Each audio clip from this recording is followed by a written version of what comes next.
you've published a new book, War Made Invisible, this year. Could you briefly tell us what this book is about? From the standpoint of people in the United States, the wars that the US government continues to engage in are largely invisible. There, of course, was a lot of media coverage after the invasion of Iraq, before that, the invasion of Afghanistan. Of course, we're talking the first few years of this century. But as the years have gone by, the reliance on air power, the technology of drones and other airborne efforts to kill people, that reliance has really overshadowed the diminishing numbers of US, as it's called, troops on the ground. So it's a sort of a shadow war that continues in a somewhat ship-shifting way, but still a rather, I would say, insidious form of the warfare state. So the shapes, as I say, are shifting. The way in which the US engages in war has been changing in the last couple of decades, but the US military power and the efforts to manipulate the societies and countries and governments elsewhere in the world, that has continued. One of the most important things that you've mentioned a lot in this book, you're talking about the role of media, how they're helping this foreign policy, this military-industrial complex. How do you see the role of media?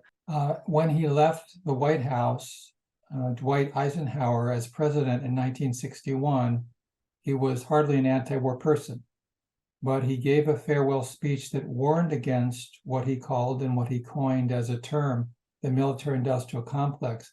Now we have a military-industrial media complex that is very powerful. Now, US media routinely before that were part of the war apparatus, so to speak, but the ubiquitous forms of media from US corporate outlets, it's become so pervasive in so many ways: TV, radio, newspapers, digital, online, social media, which is still largely fed by corporate sources, so-called legacy media.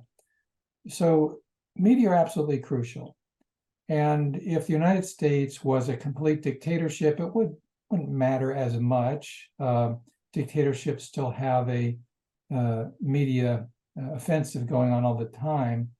But when you have elements of democracy, as we do in the United States, then messaging and convincing people is absolutely crucial. So whether we're talking about TV or radio that are commercially owned and advertised, or NPR and PBS, which are ostensibly public, but largely influenced by government outlooks, corporate underwriters, and the general zeitgeist of media, this is all about constant messaging to encourage people in the United States to believe that the USA is the light onto the world, that we save other people even when we kill some of them. What's in it for the media, for the mainstream media, what they're getting by these wars? There's the institutional outlook and there's the individual outlook. Structurally, these media outlets are intertwined economically, socially, politically.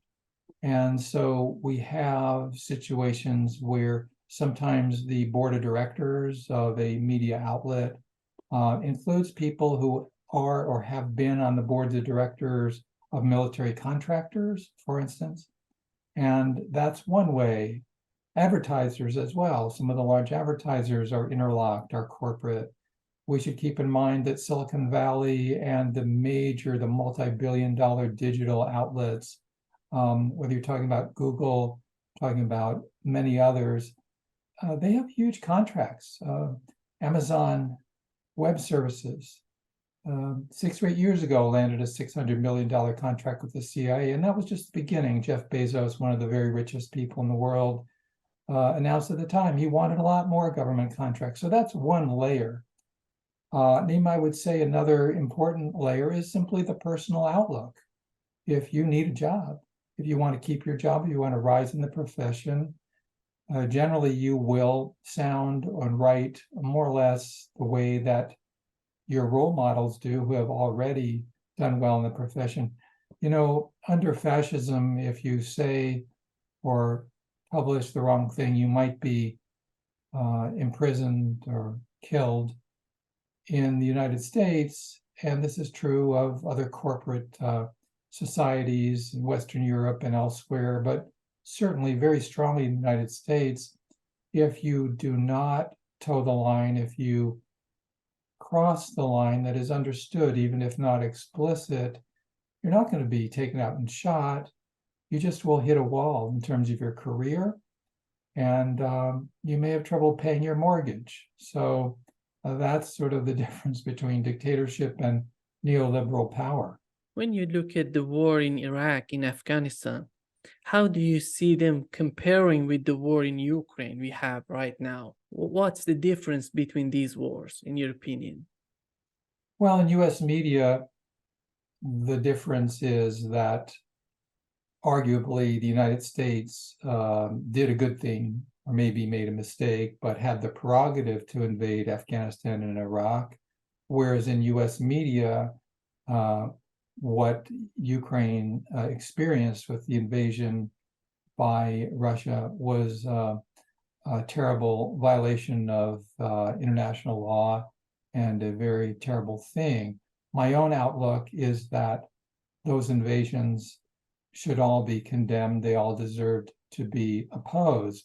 The US invasions of Afghanistan and Iraq were violations of international law. They were do as we say, not as we do. They were might makes right. There were excuses, but they basically were propelled by the US government and its corporate clients and vice versa for geopolitical positioning, access to raw materials, military leverage over certain regions, and of course, huge profits for military contractors.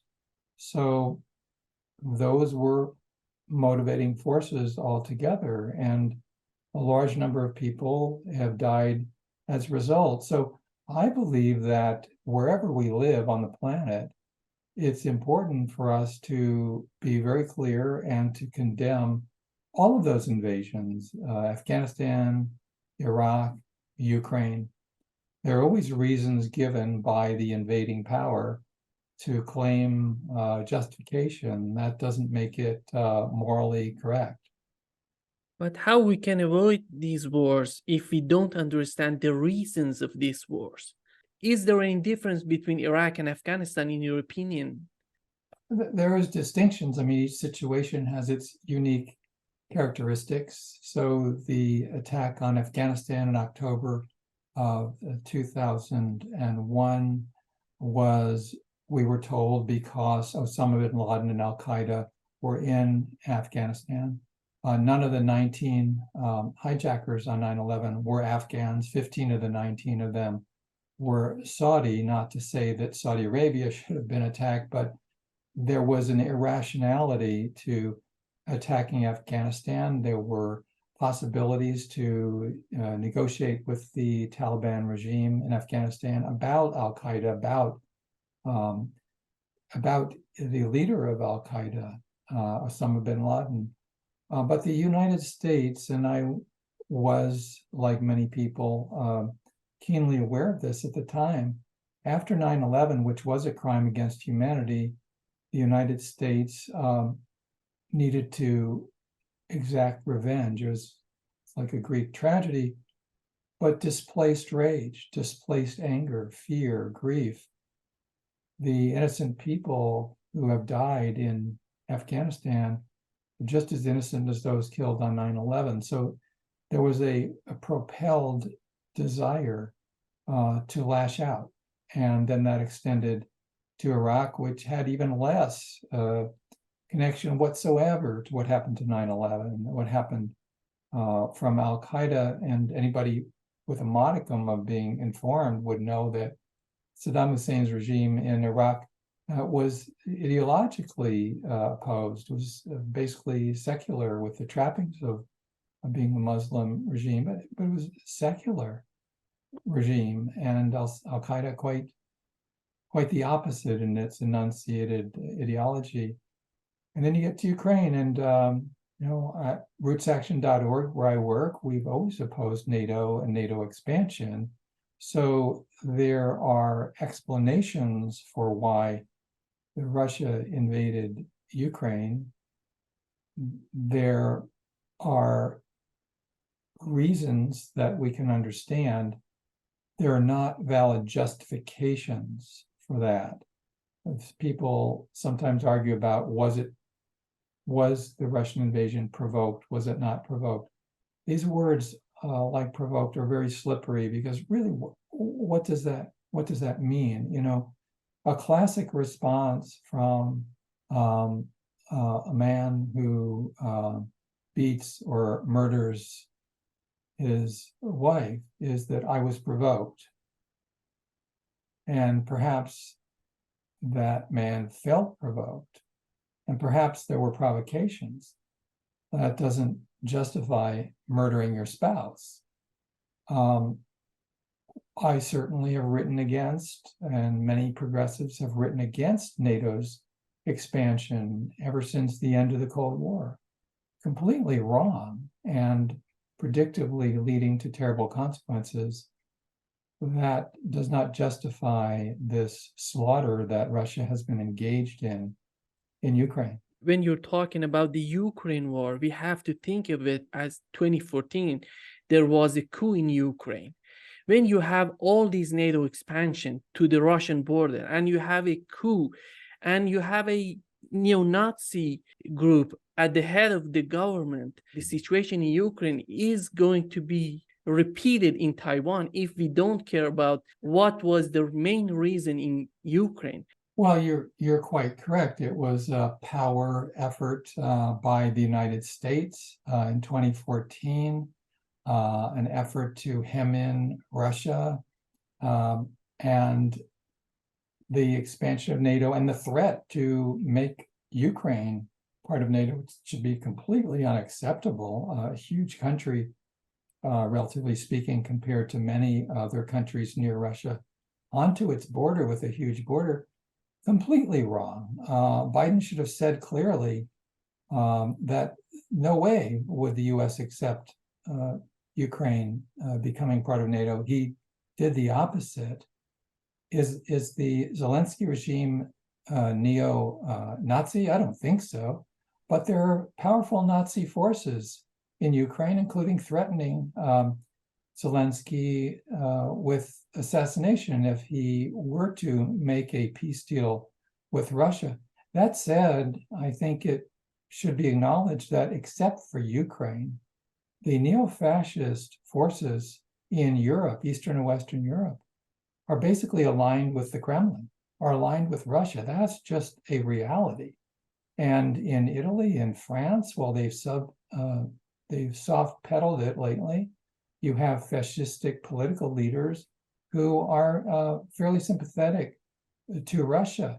And whereas under, say, Gorbachev, Russia became a very progressive force in many ways internationally, it's very sad to say, if you look at what is being said by Putin and Lavrov and Russian leadership in recent years, they're aligning themselves with racist right-wing forces, including in the United States. That's just rather. So these are contradictions, and for progressives, while I think we need to do everything we can to defuse and end this war in Ukraine and end the Cold War, and you're right to mention Taiwan. The United States military is basically surrounding China, has a very militaristic stance in the South China Sea and so forth. The reality is that we have a challenge to say that as progressives, as people on the left, as humanists, whatever way we want to describe ourselves, we don't need to choose between these killers in the Kremlin and the killers in the White House. I think to choose up sides categorically would be a big mistake.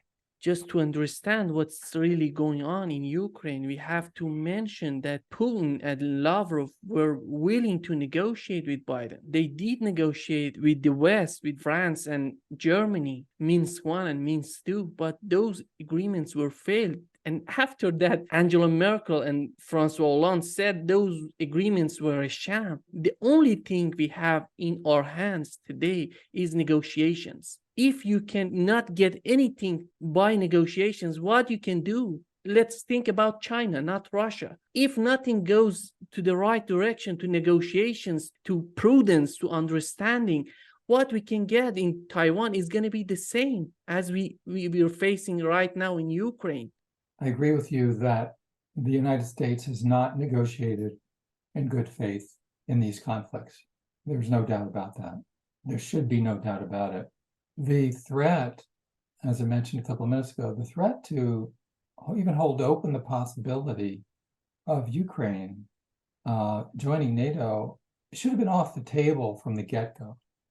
And we know, in going back to the expansion of NATO, you had people who were quite militaristic who recognized, George Kennan and others, that it would be disastrous. So that's very true. These are facts that exist that are in contradiction to each other, because what at the same time is so wrong and aggressive and militaristic policy by the United States and NATO for so many years exists with now a regime in Russia that is merciless in its war against people in Ukraine. I mean, the killing is just a horror every day. And so, yes, we can roll back the tape and say that the genesis of this war is the NATO expansion. And as you mentioned, the US supported manipulation going to 2014 and onwards of Ukraine. At the same time, we face, what about now? What do we do now? And that, of course, doesn't have any apparent solution. Putin and Lavrov in December 2021, they tried to negotiate again. Even after invasion, in February, they tried to negotiate with Biden, but nobody's willing in the United States to negotiate with them. I'm afraid it would be the case for China as well. And I don't see any prudence, any understanding, mutual understanding between United States and Russia, between United States and China. It's not just Russia, it's China. China is superpower. Russia is superpower. Their arsenal of nuclear bombs are full. We can sit here and say Putin is wrong and Lavrov is wrong, but we have to understand what they're talking about, at least to negotiate with them, to decrease the effects that we are facing right now in Ukraine. Well, I agree with that. We have the reality that the United States government never negotiated in anything approximating good faith, really didn't negotiate in 2021 about Ukraine. It was a sort of phony baloney. We want to have a solution, but when it came down to it, there was not a basis for any diplomacy coming out of Washington. And that's what we face. And we face it in terms of overall US policy.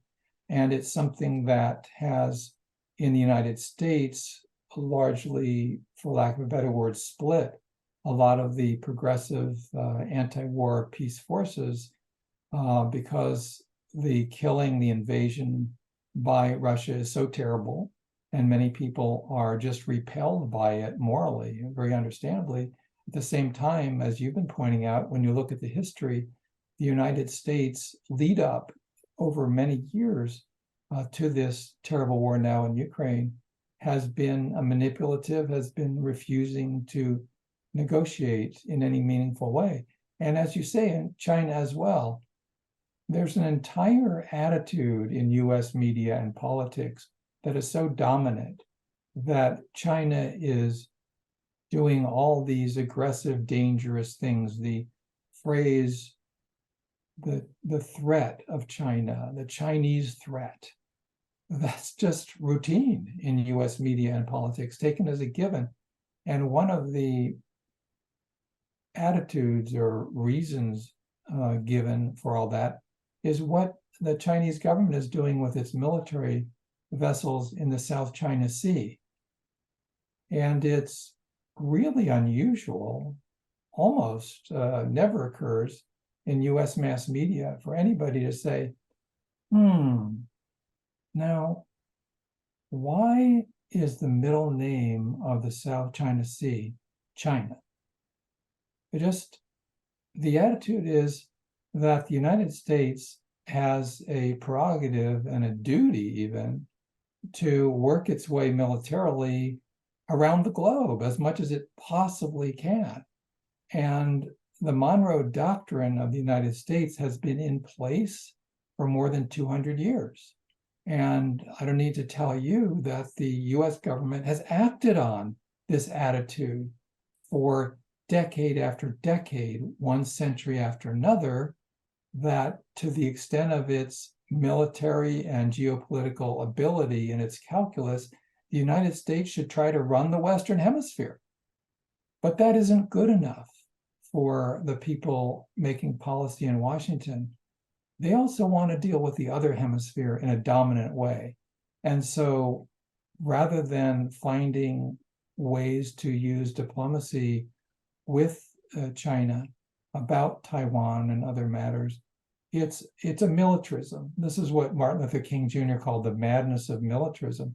And we're up against strain this militarism. It's very, very difficult. If we're in touch with the reality, it's very upsetting. And of course, this is a world issue. We all are, as the great progressive congressperson Ron Dellum said decades ago, we're all in a situation where nuclear weapons are an equal opportunity destroyer. And part of the madness of militarism that Martin Luther King Jr. described is the arrogance that somehow when the United States engages in aggressive activities, goes around saying, do as we say, not as we do, in effect, that's okay because we mean well. And that's a conceit that really dominates US media and politics. At the UN, just recently at the UN, it was so interesting that we don't see any leader talking about negotiations, but Lavrov.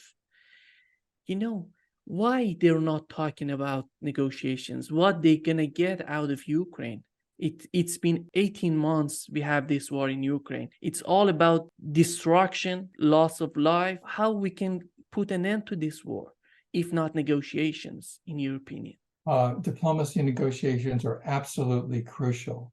There's a delusion which is fed in a lot of high quarters and mass media that Ukraine can, quote unquote, win this war completely. I think that's out of touch with reality.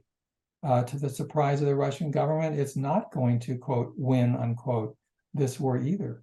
So the only path forward is either continued destruction, as you mentioned, or a form of diplomacy that's genuine negotiations. There are some terrible quotes that have emerged from some very esteemed foreign policy, quote unquote, thinkers in the United States, that yes, this war could go on for years, which unfortunately looks very likely, and that hopefully, according to this point of view, many Russians will be killed, and that the Russian military will be bled, and that so many people will die and will be injured, and that's seen as a good thing from power quarters in Washington. This is just a sort of deranged view of what the future should look like. Recently there was a meeting between Zelensky, Mitch McConnell, and Chuck Schumer, and It was so interesting. Chuck Schumer was bowing Zelensky, literally, and Mitch McConnell said something so strange that he said, we are thankful what you're doing in Ukraine because China will get a lesson. You know, how dangerous, how out of reality is this discussion, in your opinion? These are leaders in Washington who are very glad to say, in effect, to Ukrainian people, let's you and them fight. Let's you and Russians continue to kill each other, to maim each other, to have massive destruction of infrastructure. And we're all with you because we are identifying with your heroism. And the great thing that we do is we refuse to engage in negotiations for a ceasefire, for instance. A ceasefire has been denounced as an idea by Secretary of State Antony Blinken. And also, it's a message that through words and through actions, we're really going to help Ukrainians out. We're going to keep sending you billions and billions of dollars worth of weapons. Now, of course, this is a dream for the military-industrial complex, the Pentagon contractors. It's just, they're making a killing, literally and figuratively. They're achieving new heights of corporate capitalism, feeding off of militarism.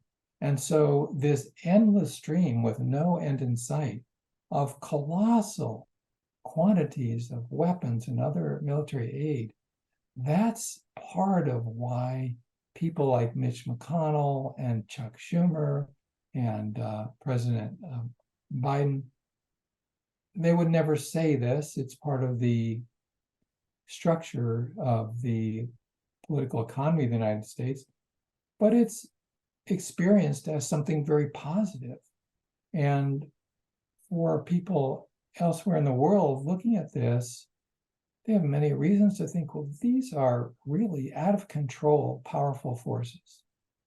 There is a book written by Antony Blinken in 1987. It's called Ally versus Ally. And he criticizes the Reagan's foreign policy toward Europe because he was trying to separate Europe from Russia in those days. And right now, he's the head of US foreign policy, and he's doing the same, even worse. Now he's doing such a big mistake in Ukraine. Why these people are changing so much? It's very structural. People who are militarists or become militarists are greatly rewarded professionally. There's a tremendous ongoing media barrage to reinforce certain outlooks and to downplay or ignore other vantage points and experiences of other people. And that's really one reason, again, I tried to emphasize in my book, War Made Invisible, that we have this ongoing warfare of the United States that is accepted and ratified and glorified, but a lot of it is even unknown to the general public, and yet it's being pursued by people like Antony Blinken. What you say is a very significant reality that early on, sometimes people have a perhaps more rational view of how we could have a world of peace instead of war. If you go ahead in the trajectory of the career of Antony Blinken, he became chief of staff of the Senate Foreign Relations Committee when it was chaired by then Senator Joe Biden. And they held crucial 2 days of hearings in the summer of 2002 about whether and how the United States should invade Iraq. So you have this Orwellian situation now where President Biden and Secretary of State Blinken continue to say now in the latter part of 2023, oh, we must have a rules-based order. You can't have one country just deciding to go over and invade another. That's completely unacceptable. Well, these were people who helped engineer in their roles as chief of staff and chair of the Senate Foreign Relations Committee They helped green light the US invasion of Iraq. So there is something akin to the Orwellian concept of doublethink, that certain facts or ideas are taken off the shelf just whenever convenient, and when inconvenient, just put it back on the shelf and ignore it.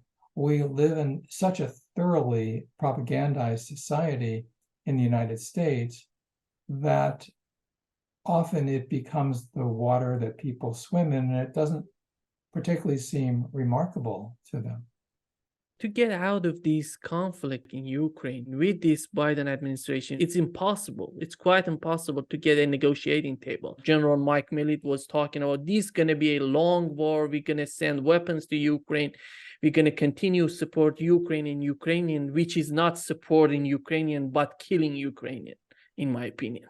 If you look at this counteroffensive, in just 3 months, they've lost 71,000 soldiers. How you can do such a thing to Ukraine and trying to say that we are supporting Ukraine instead of negotiating with Russia to put an end to this?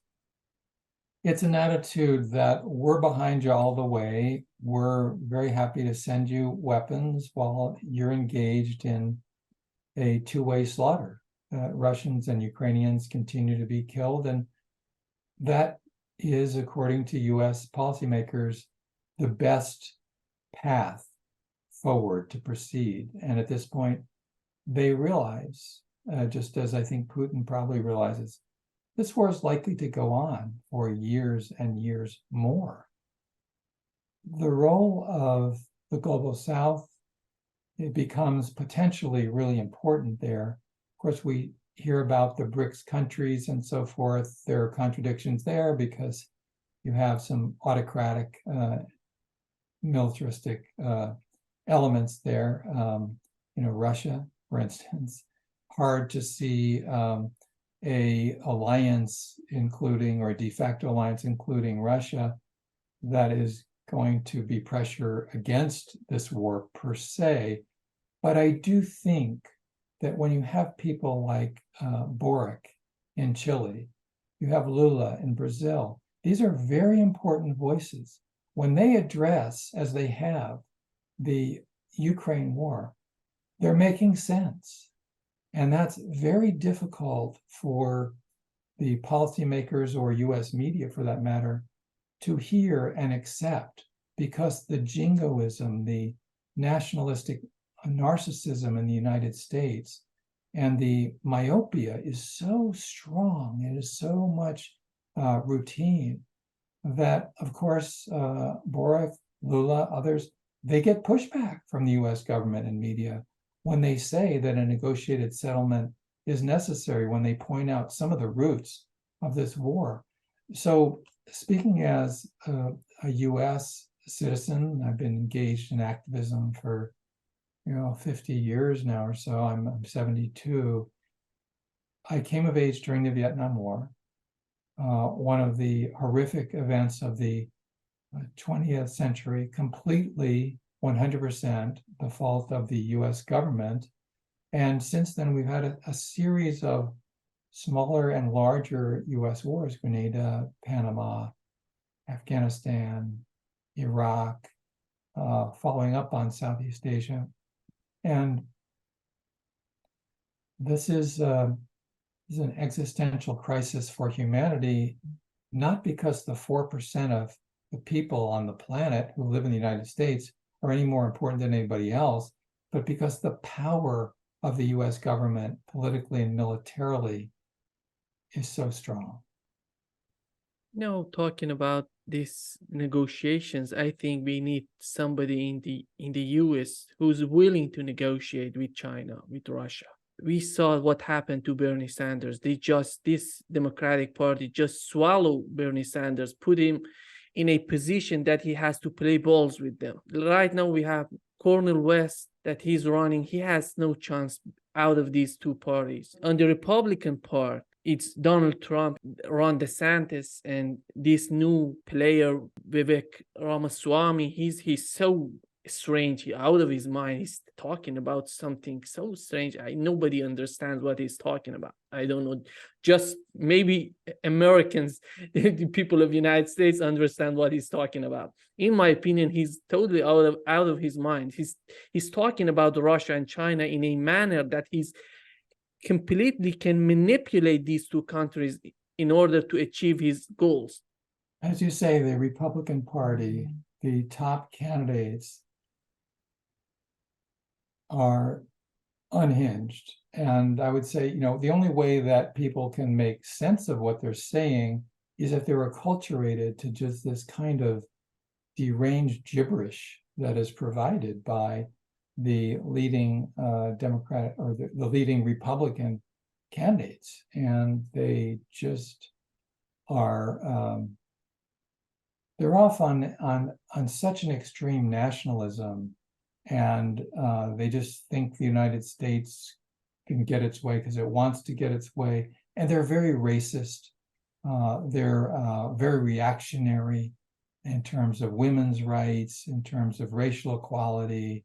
They talk like some of the worst populists in history around the world. They talk as though they're for the little people, but they're aligned with the corporatists in policy just down the line, want to cut taxes for the rich. Their class war identification is completely class war by the rich, class war on the poor, class war on the middle class. But of course, they say it's quite the opposite. So that's the Republican stable of candidates. Probably it looks like Trump is going to be the nominee. He's out of his freaking mind. And then you look at Democrats, and as we've been discussing, they have a model that is technocratic. That is, we are the rational folks who can help to get the world in better shape because we're so powerful and we're so smart and we're so insightful. So when you boil it down, the contest between these two parties and coming up next year is a battle between the militaristic neoliberals and the militaristic neo-fascists. And certainly on domestic policy, there's a huge difference. I mean, it's a rough equivalent to, I can't say Lula and Bolsonaro, but a more centrist political figure and Bolsonaro. It's just to equate, Trump and Biden on domestic policy is ridiculous, and there are some on the left who try to do that in the United States. But in terms of domestic policy, Trump more and more, and the Republican Party more and more, has moved into a neo-fascist and certainly a fascistic kind of a politics. That's where they are, and they pulled their base of 1/3 of the country or so, solid base, with them. And then you have, as we've discussed, the sometimes called liberal, really neoliberal Democratic Party leadership. And they've bought the package, they sell the package of corporate power, of erosion of public space with some exceptions. And they love war when the United States can get its way, they think. These problems in Taiwan is forcing China to go after some military focus, and they're trying to make alliance with Iran, Belarus, and China, and Russia obviously going to be part of this. Just this division between all these countries is happening, and it all started in Ukraine, and we are seeing that is expanding right now. I agree with you. These new alliances, some of them new or reconfigured, some of them solidified, extremely dangerous. We needed to roll back NATO. Mikhail Gorbachev so wisely wanted to have a one Europe that was cooperative, that was not divided into blocks. And NATO should have been disbanded in 1990. Instead, what we've got now through, yes, the very provocative, sinister actions of the US leading NATO, expansion, we have had the reaction really destructive, even on its own terms, perhaps for Russia's stupid invasion of Ukraine. A couple of years ago, it would be a nightmare to think of Finland or Sweden becoming part of NATO. It's insane, but it's pretty much happening. And as you talk about, I mean, there are many different ways these cascading effects are negative. For instance, North Korea and Russia now tightening up. They have some quid pro quos that are being worked out. This is not good. Horrible regime in North Korea, but has some things that Russia wants and vice versa. So these are very ominous developments, and quite right to bring up Africa, because the United States, and I talk about this in the book, has been involved in training virtually almost every government, military in Africa for many, many years. And it's almost amusing to hear in US media, oh, the Chinese are so sinister in Africa. They're investing. How dangerous that is. So the United States is all upset in power circles because China is effective investing. Now, maybe, in opportunistic militarist or opportunistic ways, perhaps. No doubt they have their ulterior motives, but they're investing in projects on the continent of Africa. The United States is just sending in drones and training and doing joint military operations with many regimes. And as Nick Turse has documented, the United States has trained many of the military coup leaders who have then overthrown governments in recent years in Africa. How do you see the role of Europeans in bringing some sanity, some sort of sanity to the US foreign policy?